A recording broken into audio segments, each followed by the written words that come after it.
Kaya po mga minamahal, narito na po tayo sa pinakamahalagang yugto na ating pumalagawain. Ito po ang pagkikinig ng salita ng ating pinakamamalampay Jesus.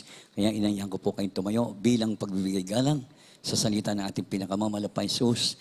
Ito ay dadalhin ng ating mga aral, ang ating beloved preacher, Beloved Brother Hill Cruz. Amen. Praise the Lord. Amen. Praise the Lord. God bless you po, beloved co-preacher, Brother Paul Manzano. At tayo po muna magkaisa po dumalangin sa ating pong pinakamamahal na Panginoon Jesus. Opo, dakilang mapagpalang mambanal sa langit sa makapangyarihang pangalan mo, aming pinakamamahal na Panginoon Kristo na pinagbubuklan ng mga biyaya sa pananalangin ng taong nilangisan, aming minamahal dinagaran, Pastor Evangelista, Wilder Meda, and the Prophet of God. Minsan pa kaming nagpupuri ng kapasalamat sa bawat yugto ng aming panalagaman, pinagparti ng isan sa iyong patuloy na pagkilos sa aming kalagitan, patuloy ko na sa aming sa tutuwi ng O Diyos, hallelujah. Subalit bago po yan, minsan pa kami buong pagsusumama, buong pagpapakumaba, iminang kahabagan ng kapatawaran sa lahat ng gawa namin pagkukulang, pagsalansan sa banal kalooban, patawar mo bawal sa amin, O Diyos, hallelujah. At sa bahaging ito na pagdadala ng Ebanghelyo ng kaligtasan, na tunay sa ganang akin, wala po akong magagawa, mahal na Panginoong Jesus. Ikaw po ang maglagay ng matama sa latas sa aking bibig, dalawang spiritual pala, at simpleng kapanaan at tindihan ng inibig ng mga baguhan, mga bisita matatiyan, maging sa aming beloved webcast viewers, ito po aming samot panalangin sa makapangyarihang pangalan ni Jesus at aking sinasaway ang lahat ng hadlang ng kaaway, damals of hinders at doubts and unbelief, cast out from them and bind the power of darkness on all of this we pray. Amen and amen. Hallelujah. Praise the Lord. Everybody say, praise the Lord! Purihin po ating pinakamamahal po sa Kristo at unagit sa lahat. Ako nagpapaabot po ng pinakamataas sa pagpupuri, pagwalhati, pagdalit, pagsamba sa ating pinakamamahal po sa Kristo na pinagbubuklan ng mga pagkapala. And I give the honor and respect to our dearly beloved Honorable Pastor Evangelist Wilmeda, the end-time problem of God. We love you so much, Pamala Pastor, and we always treasure and remember the blessed memories and teachings of our dearly beloved Honorable San Pastor Linsan Meda, beloved Mama Dear, and greeting as well to all the beloved children considered whole Almeda family, at sa lahat din po natin minamat iniibig ng mga kapatiran, mga kapamanggawa, sa lahat po ng ating mga iniibig ng mga bisita dito ngayon, maging sa lahat po ng ating beloved webcast viewers throughout the world, particular po dyan sa bansang Amerika, beloved Ted, beloved Mr. Luke Smith, at sa kanilang mga anak, at sa mga anak din po natin, beloved Mr. Poswell at Phil Tini sa bansang Amerika, and praise God. At sa lahat, ang inibig ng mga kapatiran na nakaantabi sa ating live streaming buong mundo, magandang hapon po and welcome to the Royal Family of God. Amen. Praise the Lord. Hallelujah. Mga iniibig, lagi po nating alalahanin kung mayroon pong pinagpala na tao sa mundong ito ay tayo. Sapagkat we belong to the true church of the living God. Tayo po'y nasa pabilang sa banal iglesia ng Diyos at tayo po'y nasa tamang pintuan. Amen, praise God. Na kung saan ang banal na kasulatan mismo nagsasabi, ang ating dakilang mismo nagsasabi na siya, I am the door, sabi ng banal na kasulatan. Kaya ating mo nabasahin dito po sa from the Gospel of St. John, chapter 10, verse 7 and 9. Kaya nilaman po. The Gospel of St. John, chapter 10, verses 7 and 9. Then said Jesus unto them again, Verily, verily, I say unto you, I am the door of the sheep. Verse 9, I am the door. By me, if any man enter in, he shall be saved, and shall go in and out, and find pasture. God bless you po sa Tagalog. Dito po sa aklat ni Juan, Kapitulo 10, versikulo 7 at 9.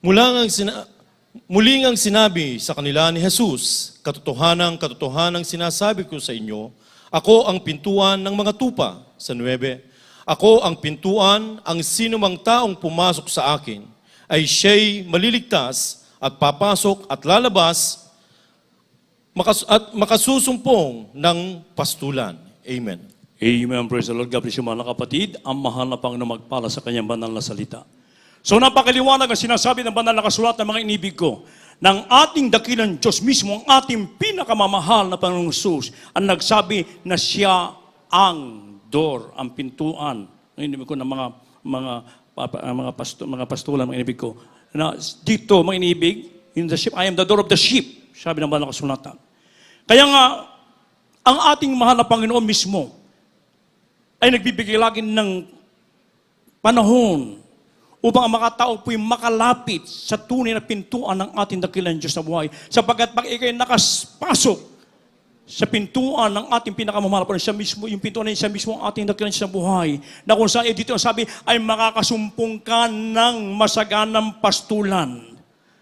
Lahat tayo nakasumpong na magandang pastulan, tayo nakasumpong at tayo po'y nagkaroon ng kapahingahan sa lahat ng mga karamdaman, sa mga problema, sa mga sakit, anumang pamakahirapan, simula ng ating pong matagpuan ang ating pinakamamahal na Panginoong Kristo, may inibig ko.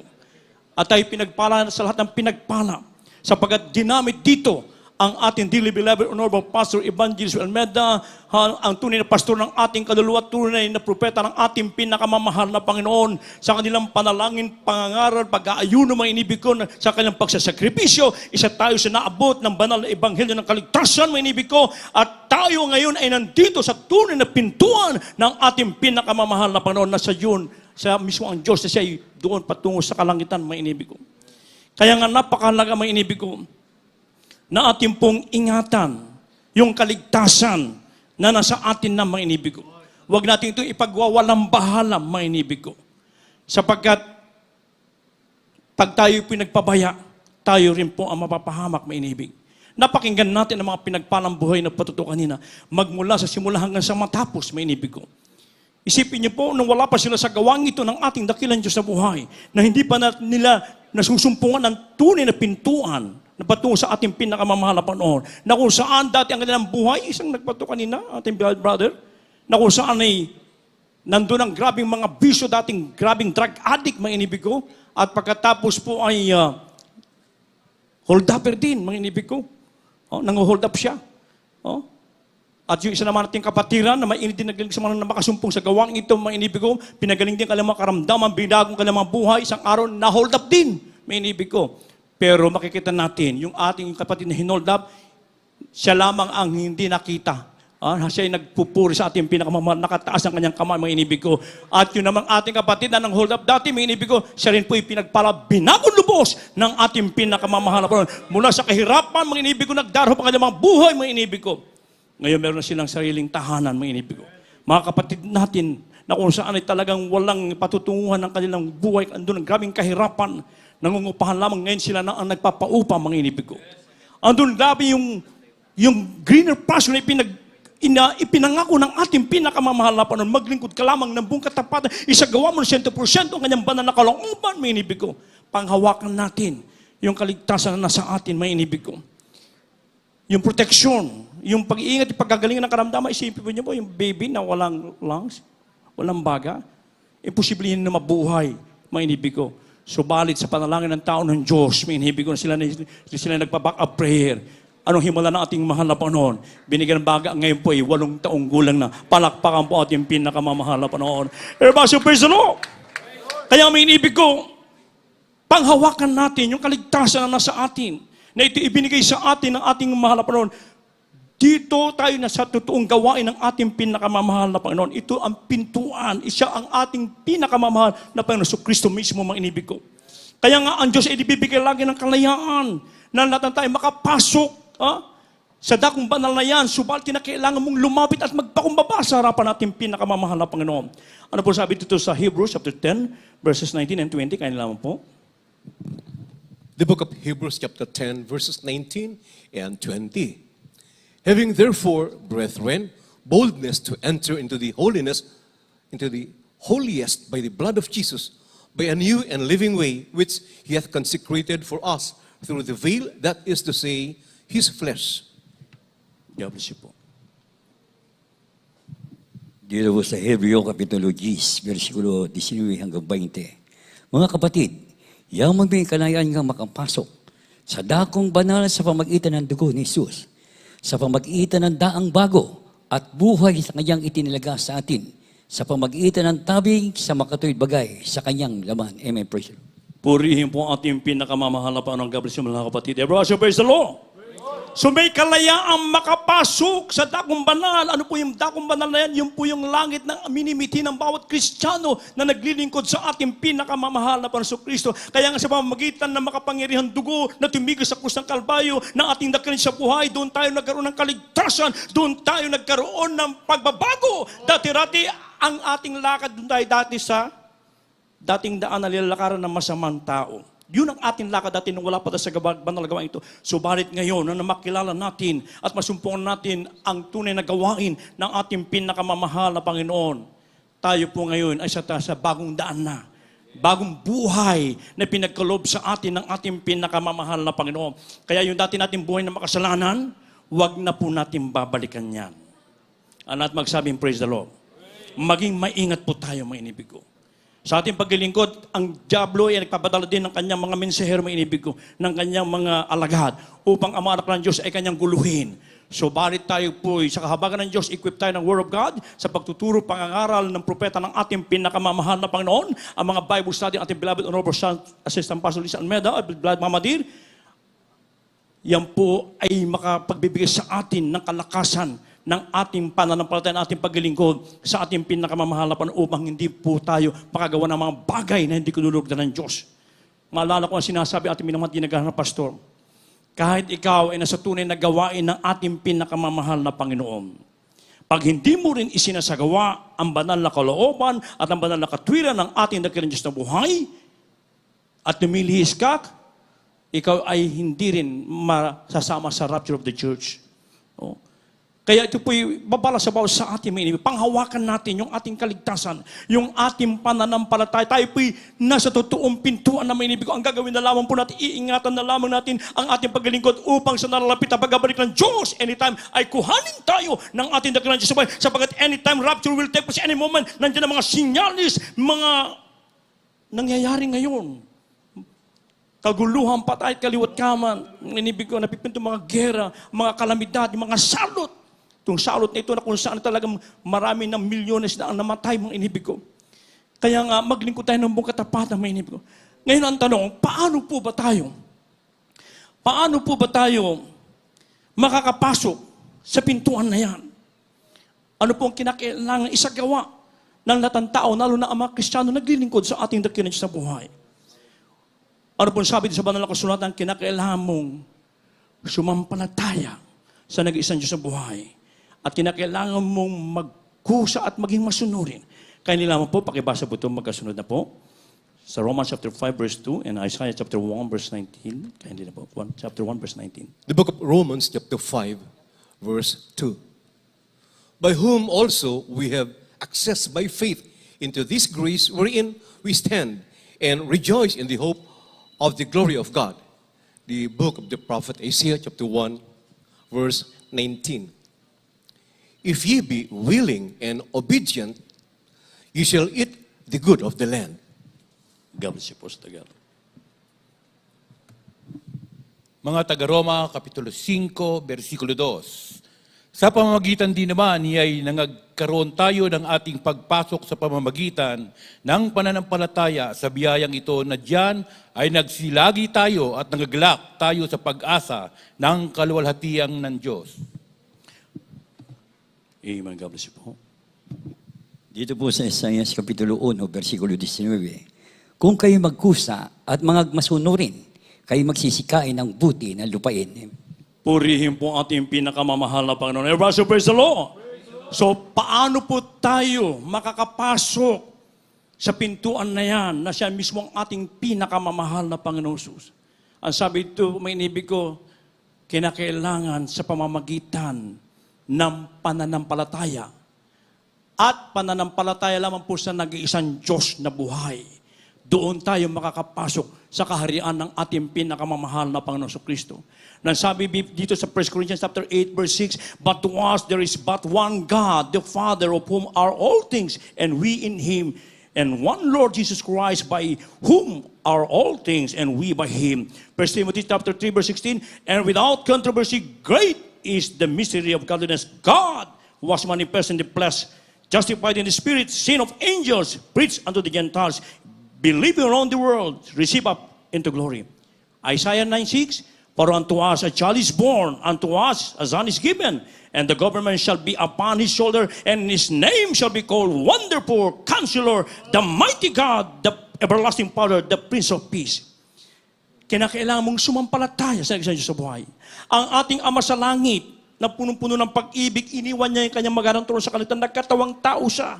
Siya yung isinanganak sa pasabsaban, mainibig ko siya, sinasabi ditong bata, na siya'y tatawaging mainibig ko, a wonderful counselor, mainibig ko, mighty God, at everlasting Father, the Prince of Peace, mainibig ko.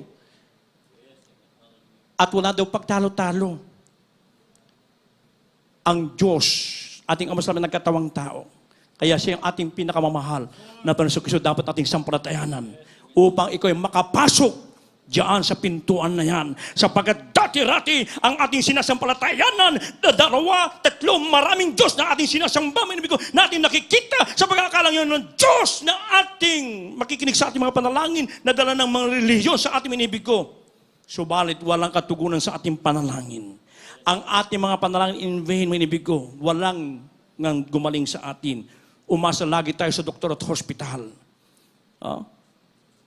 Sa nailabag ko dati, meron siyang mga kilalang doktor. Sabi niyo, Brad, pumunta ka doon kay doktor ganito at bibigyan ka ng discount na malaki. Pastor yun, na kinanibang ko dati. Isipin niyo po may inibig ko. Ang Diyos ay makapangyarihan Diyos. Siya ang Diyos na nagpapagaling. Siya ang Diyos na nagbabago, mga inibig. Siya ang Diyos na nagpapala, mga inibig ko. Kaya nga tayo pinagpalang lubos sapagkat dito pinigay sa atin ang totoong pastor ng ating kaluluwa, totoong propeta ng Diyos na nangalaga sa atin, nagbigay ng kaalaman, nagkandil sa atin ng katalinuhan upang malaman natin kung sino ang dapat natin sambahin sa Espiritu katotohanan, mga inibig ko. Kaya lahat tayo pinagpalang lubos, mga inibig ko. Kahit sa ganitong panahon ng pandemya, mga inibig ko, tayo hindi kailanman iniwanan, pinabayaan ng ating pinakamamahal na Panginoon. Kaya panghawakan natin yung ating kaligtasan. Tayo pinasatuon sa tamang pintuan. Tayo mga totoong mga sheep ng ating dakilan sa buhay.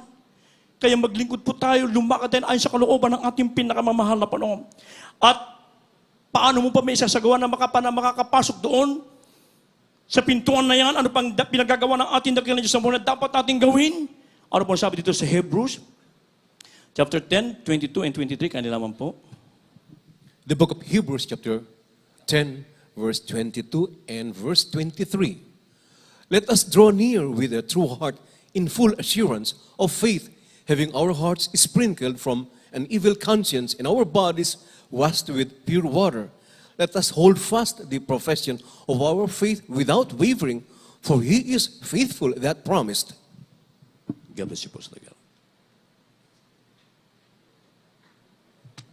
Mga Hebreo Kapitulo 10, versikulo 22 at 23. Tayo'y magsilapit na may tapat na puso sa lubos na pananampalataya na ang ating puso na winisikan mula sa isang masamang budhi at mahugasan ang ating katawan ng dalisay na tubig, 23, na ating ingatang matibay ang pagkakilala ng ating pag-asa upang huwag magalinlangan sapagkat tapat ang nangako. Amen. Purihin po ang ating pinakamamahal na Panginoon. Everybody praise the Lord. So ito po ang isang bagay na dapat isagawa lahat ng tao sa iba't ibang panig ng mundo, maging ang mga Kristiyano na naglilingkod sa ating pinakamamahal na Panginoon. Lumapit tayo na may tapat na puso. Aminin mo natin sa totoo, hindi mga inibig ko. Dati-rati, nung wala pa tayo sa banal na gawang ito, mga inibig ko, ang ating mga puso'y salawahan. Marami ang ating mga puso, pag-iisip natin, mga inibig ko. Subalit isang araw, nang tayo po makapakinig ng punong ebanghelyo ng kaligtasan na dinadala ng propeta ng Diyos at nang tayo mabaptiswan sa tubig sa pangalan ng ating pinakamamahal na Panginoon Kristo, doon lamang nahugasan yung ating maruming puso, mga inibig ko.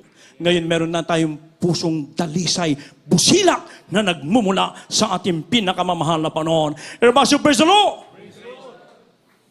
Kaya nga may inibig ko, napakalaga na tayo pidatnan na merong tapat at busilak na pusong may inibig ko. Malapit nang babalik ang ating mahal na Panginoon. Sapagkat kung meron ka pang ginagawa ng mga bagay na hindi kinulugdan ng ating dakilan sa buhay, yung dati nating ginagawa, wag na po natin balikan yan, may inibig ko. Panghawakan natin ang salita ng Diyos, may inibig. isagawa natin ang 100% ang banal na kalooban ng ating pinakamamahal na Panginoon. Ang sabi po ito, ingatan nating mainam na matibay ang salita ng ating pinakamamahal na Panginoon Kristo sapagkat siya'y tapat na nangako. Ibig sabihin, isagawa natin 100% ang banal na kalooban ng Diyos. Magtapat tayo sa lahat ng bagay, mga inibig ko, magmula sa pagsunod sa kabanalan, for without peace and holiness, no one can see the Lord. Maging tapat lagi tayo, mga inibig ko. Maging sa pagbibigay, sa pagpupuri, sa paghahayo, sa pag-aayuno, lalo pa ngayon, kinakailangan natin mag-aayuno sapagkat malapit na muli ang ating pong church anniversary, mga inibig ko. Kinakailangan tayo po'y makipagkaisa. Kung di po kaya ng dire-diretsong pag-aayuno, mga inibig ko, pwede tayo mag 1 meal, 2 meals fasting para ito may bahag natin upang sa pamamagitan ng Ebanghelyo ng Kaligtasan through our live streaming, mga inibig ko, ay marami makalapit na kaluluwa sa banal na harapan ng ating pinakamamahal na Panginoon. Everybody, praise the Lord!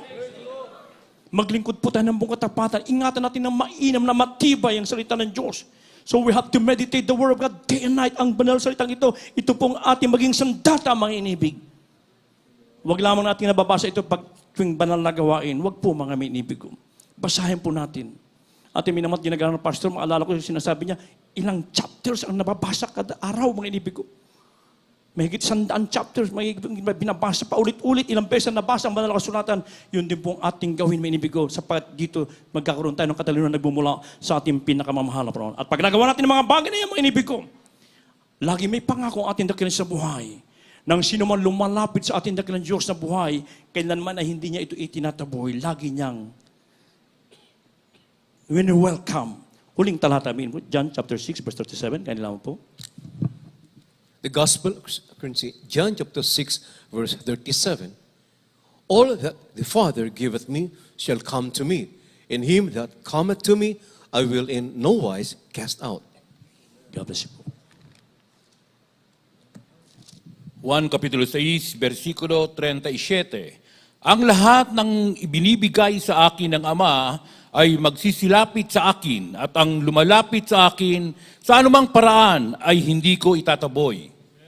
Purihin po ating pinakamamahal na Panginoon. At lagi nating alalahanin, our loving God is not a respecter of any person. Hindi siya nagtatangi ng tao. Anuman ang kalalagayan mo sa mundong ito, mayaman ka man, mahirap ka man, wala ka man pinag-aralan, at ikaw man ay alipin, o ikaw man ay isang masamang tao, may inibig ko, ang Diyos ay laging bukas palad. Pag ikaw ay lumalapit ng buong pagpapamaamin na ikaw ay nagkasala sa harapan ng ating pinakamamahal na Panginoon. At pag nagawa mo yan, kapatid, ang kanyang pangako, buhay na walang hanggan. At yan po'y anytime now, mga inibig ko. Anytime now. At bago pa man ibibigay ng ating dakilang sa buhay yung pangako niya sa langit, dito pa man sa lupang ito, lahat ay pinagpapalan na sa physical, material, lalo tigil sa espiritu walang kapala, yung lagi mong madama ang banal espiritu ng Diyos, minibig ko, ay daig mo pa yung pinakamamayaman tao. Sapagat tayo, lagi sa kahabagan ng Diyos, sa pagkakanda ng mga pastor, lagi ibinubuhos ang kanyang espiritu sa atin, kaya tayo, pag tayo umuwi, lagi tayong masaya, hanggang muli sa pagbabalik, mainimig ko ng ating mga gawin, nandyan lagi ang ating kasiyahang kagalakan na nagmumula sa ating pinakamamahal na Panginoon. Kaya inibig, ang sabi ng banal na kasulatan, I am the door of the sheep. At sino man lalapit sa akin ay makakasumpong ng kaligtasan, makakasumpong ng magandang pastulan. Tayo po lahat ay tumayo, may inibig ko. Sa lahat natin inibig ng mga baguhan, kayo po yung aming inanyahan na pumarta sa harapan. Tanggapin po ng formal ang ating pinakamamahal na Panginoon Kristo. Sa ating inibig ng mga baguhan, huwag po kayong mahiya. Ngayon po araw ng kaligtasan, hindi po sa araw ng bukas. Ngayon po oras ng pagtanggap. Maging sa lahat ng beloved webcast viewers, tanggapin po ang ating pinakamamahal na Panginoon at gawin natin panalangin ng awiting to habang ang binibigay mong pagkakataon sa aking beloved co-preacher or the preacher brother, Henry Fuller.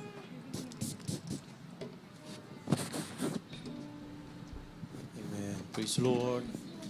God bless you to my beloved co-preacher, beloved Brother Hill. Praise the Lord. Hallelujah. Purihin ka, O Diyos. Hallelujah. Sa ating mga minamahal na mga baguhan, kayo po'y aming inanyayahan na kayo po'y lumapit sa harapan at personal na tanggapin ang ating pinakamamahal na Panginoon Jesucristo bilang Diyos, Panginoon at Hari ng ating buhay. Siya ang daan, ang buhay at ang katotohanan. Praise the Lord. Habang tayo umaawit mga minamahal, hallelujah, bulay-bulayin natin ang kabutihan ng Diyos. Tayo magpasalamat sa ating mahal na Panginoon natagpuan natin ang tunay na daan patungo sa buhay na walang hanggan ay pinangako ng ating mahal na Panginoon. Praise the Lord. Hallelujah. Tunay ngang napakabuti ng ating mahal na Panginoon. Hallelujah. Dahil sa hirap mong tinataglay, kung kailangan mo Yes, hallelujah. ng karamay, tumawag ka at siya'y naghihintay. Siya ang iyong kailangan, sandigan. Siya ang ating higit na kailangan, mga minamahal. Kaibigan mo, Hallelujah. siyang harap mong lagi, Purihin ka, Diyos. at Hallelujah. karamay kong sawi. Siya ay si Jesus sa bawat sandali. Yes, amen. Hallelujah. Purihin ka, Banal. Kung ang nag-iisa Hallelujah. at naluluma Sa lahat ng ating mga minamahal na mga baguhan, dahil sa nasa kanilang mga tahanan. hirap mo, Iniibig kayo ng ating mahal na Panginoon. kung kailangan Tumutuktok ang mahal na Panginoon sa inyong mga puso. Nais niya na siya'y inyong papasukin. Ang Diyos ang may ibig na lahat ng tao ay mga ligtas at makalam ng katotohanan. Siya ang ating kailangan. Tunay na kaibigan ng mahal na Panginoon. Hallelujah.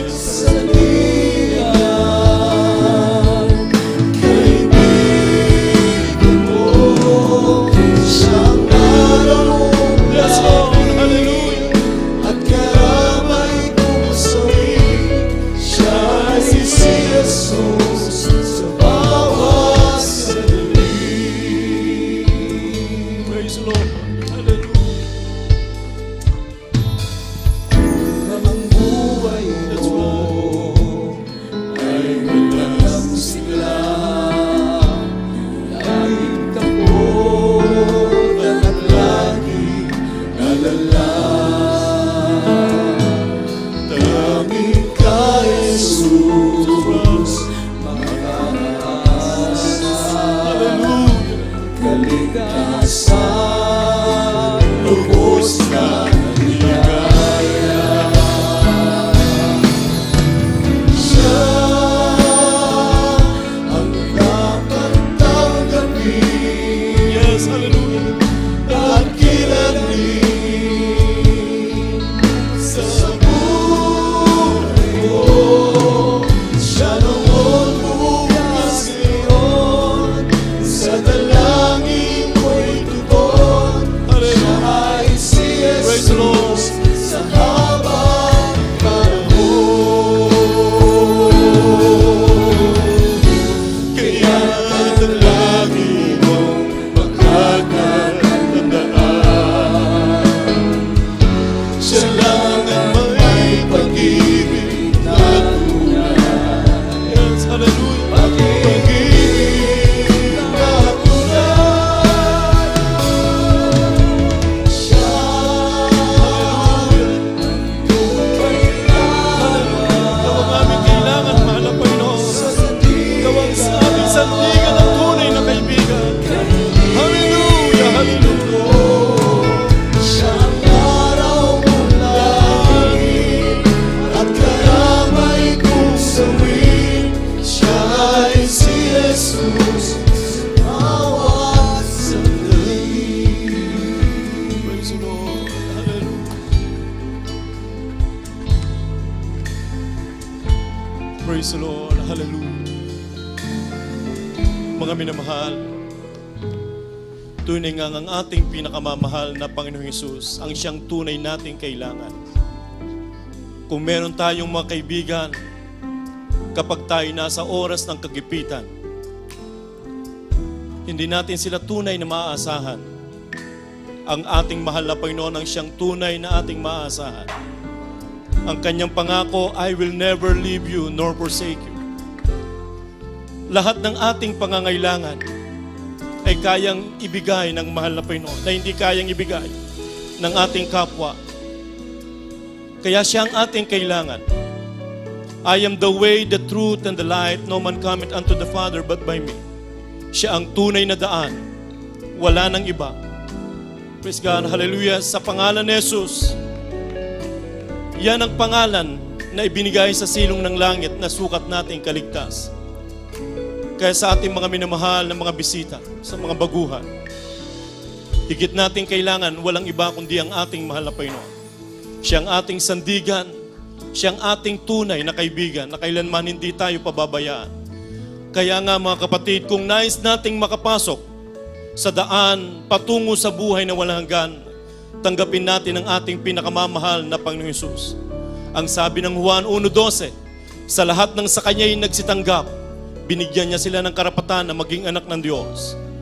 Meron pong 4 na susi ang kaligtasan. Unang-una po, ito po ay pananampalataya. Nang sabi po ng Hebreo 11:6, at kung walang pananampalataya, ay hindi maaring maging kalugod-lugod sa Kanya. At ang lumalapit sa Diyos, kinakailangang sumampalatayang may Diyos. At Siya ang tagapagbigay ganti sa lahat ng sa Kanya ay nagsisihanap. At yan po ang una niyong naisagawa, ang pananampalataya. Dahil napakinggan nyo ang salita ng mahal na Panginoon, ang pananampalataya, ito po ay nanggagaling sa pakikinig at pakikinig ng salita ng Diyos. Yan po ay yung unang naisagawa ang pananampalataya. Ikalawa po ay pagsisisi ng kasalanan. Lahat po tayo ay nagkasala, walang umabot sa kaluwalhatian ng Diyos, kaya kinakailangan tayo po ay magsisi ng ating mga kasalanan dahil ang kasalanan ay meron pong kabayaran. Ang kabayaran ng kasalanan ay kamatayan. Datapwat ang kaloob ng Diyos sa walang bayad ay buhay na walang hanggan kay Kristo Jesus, na kung ating ipapahayag ang ating mga kasalanan, ang Diyos ay tapat at banal na tayo patatawarin sa ating mga kasalanan at uhuhugasan niya tayo sa lahat ng ating mga kalikuan. Gaano man kadami o kalaki na kasalanan na ating nagawa, na kapag tayo po ay sincero na nagbalik loob sa Panginoon, ang sabi ng Biblia, mangagsisi kayo at magbalik loob sa Panginoon upang mangapawi ang inyong mga kasalanan at upang dumating ang panahon ng kaginhawahan. Praise God. Hallelujah. Ang ikatlo po ay bautismo sa tubig sa pangalan ni Jesus, na kinakailangan tayo po ay mabautismuhan upang ganap na mapatawad ang ating mga kasalanan. Nang sabi po ni Apostol Pedro sa mga Gawa 2:38, mangagsisi kayo at magbautismo ang bawat isa sa inyo sa pangalan ni Jesucristo sa ikapagpapatawad ng inyong mga kasalanan at tatanggapin nyo ang kaloob ng Espiritu Santo. Pagtapos po ng ating banal na gawain, huwag po kayong uuwi na hindi po kayo nababautismuhan dahil ang sumampalataya at mabautismuhan ay maliligtas. Datapwat ang hindi sumasampalataya ay parurusahan. Ayaw ng Diyos na tayo po ay maparusahan dahil hindi tayo tinalagan ng Diyos sa ikapapahamak bagkus sa ikaliligtas ng kaluluwa. Kaya mga kapatid, kinakailangan kayo po ay mabautismuhan dahil ang sabi ng Biblia, except a man be born of water and of the Spirit, he cannot enter into the kingdom of God. Upang tayo makapasok sa kanan ng langit, kinakailangan tayo po ay mabautismuhan. Hindi po ito pag-anib sa panibagong reliyon, bagkus ito po ang pagganap sa pinag-uutos ng ating mahal na Panginoon upang tayo po ay maging anak ng Diyos. Praise the Lord. At ang pangapat, bautismo sa Espiritu Santo, ang ating mahal na Panginoong Hesus ang siyang magsasagawa na tayo ay babautismuhan niya ng kanyang Espiritu Santo dahil ang sabi ng Biblia, ang sino mang walang Espiritu ni Kristo ay hindi sa kanya. Praise God. Kaya kayo'y magpapatuloy sa paglilingkod sa ating mahal na Panginoon. Praise the Lord. Mga kapatid na naming mga baguhan, praise God, inanyayahan po namin na itaas ang inyong mga kamay bilang pagsuko at pagtanggap sa ating mahal na Panginoon. At kayo po ay sumunod sa panalangin na aming sasabihin sa unang panalangin po ng ating minamahal, iginagalang na Evangelista Willie Sadalmeda. Sabihin niyo po, mahal na Panginoong Hesus, maraming salamat po sa araw na ito na aking napakinggan ang iyong banal na salita, ang ebanghelyo ng kaligtasan. Tinatanggap kita ngayon bilang Diyos, Panginoon at Hari ng aking buhay. Labis po akong nagsisisi. Patawarin mo po ako sa lahat ng aking mga nagawang mga kasalanan. Simula nung ako'y magkaisip hanggang sa mga oras na ito. Hugasan mo po ako ng iyong banal na dugo na umagos doon sa krus ng Kalbaryo. At ako'y nangangako, Mula ngayon, ikaw ay aking paglilingkuran na may katapatan. Gamitin mo po akong tunay na Kristiyano. Mahal na Panginoon, iligtas mo po ako, maging ang aking mga mahal sa buhay. Mahal na Panginoon, isulat mo po ang aking pangalan diyan sa aklat ng buhay, sa kalangitan, sa pangalan ni Jesus na aking tinanggap. Amen. Kami po ang mananalangin sa inyo. Mahal na Panginoong Jesus, sa unang panalangin po ng aming minamahal, iginagalang ni Evangelista Willis Almeida. Sa lahat po ng tumanggap sa iyong banal na pangalan, mahal na Panginoon, patawarin mo po sila sa kanilang mga pagkakasala, mahal na Panginoon, pakahugasan mo po sila ng iyong banal na dugo na umagos doon sa krus ng Kalbaryo dahil sa aming kasalanan. Dalangin namin, mahal na Panginoon, ito po ang pasimula ng kanilang matapat na paglilingkod sa iyo hanggang sa iyong muling pagbabalik.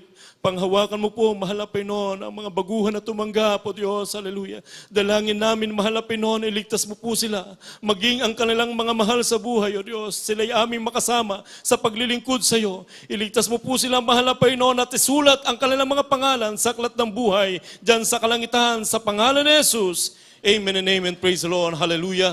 Mga kapatid, dalawa na po ang inyong naisagawa, ang pananampalataya at pagsisisi ng kasalanan. Pagtapos po ng ating banal na gawain, huwag po kayong uuwi na hindi po kayo nababautismuhan dahil yan po ang ikatlong susi ng kaligtasan. Praise the Lord. Hallelujah.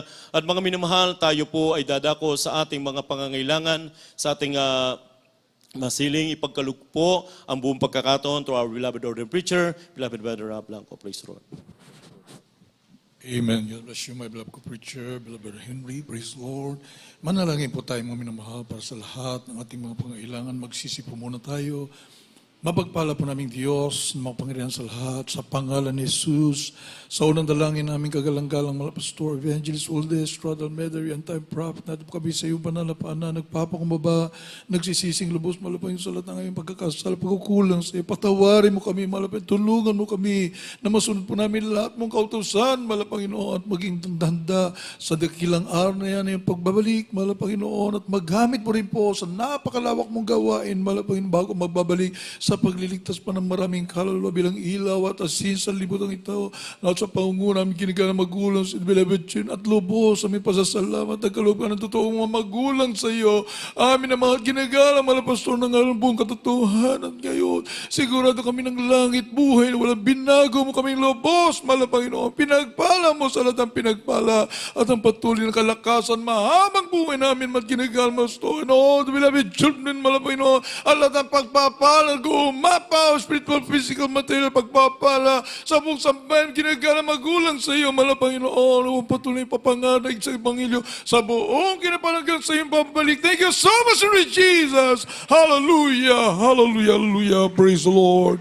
Namin naman, ilehas po natin ang mga sarili. Isipin po natin ating beloved, ang mga pastor, naglehas po sa atin, sa ating mga loved ones, sa lahat ng ating minamahal kapatiran, buong Pilipinas, buong mundo, i-cast out po natin ang mga uring karamdaman, problem, obesyan, demonyo, cancer, leukemia, asthma, diabetes, COVID-19, leprosy, AIDS, homosexuality, lesbianism, material problems, drug addiction, unbelief and doubts, carnal dependent, glory, pride, lust, covetousness, materialism, hallelujah, cast out, marital problems, financial problems, property, cast out, in Jesus' name, be healed, be healed, be healed, be healed, be blessed in Jesus' name, sa pangalan ni Jesus, hallelujah, hallelujah, hallelujah, hallelujah, praise the Lord, purihin ang ating mahal na minamahal, pasalamatan natin ang ating mahal na Panginoon, purihin natin dakilang Diyos na minamahal, natanggap mo natin muli ang ating mga kahilingan sa ating mahal na simalang kaparaan, sapat narito ang totoong propeta ng ating dakilang Diyos na ang panalangin ay nakakabos sa malang trono ng ating mahal na Panginoon. Tayo po may namahal, ay banggitin po natin, galing sa ating mga puso, ang mga milyon tayo sa pagpupuri sa ating mahal na Panginoon. Hallelujah, praise the Lord, tatlong beses mga minamahal, sabay-sabay po tayo. Praise the Lord. Thank you so much, Lord Jesus. Hallelujah, hallelujah. Praise the Lord. God bless you so much, mga minamahal. Praise the Lord. At tayo mapidadako sa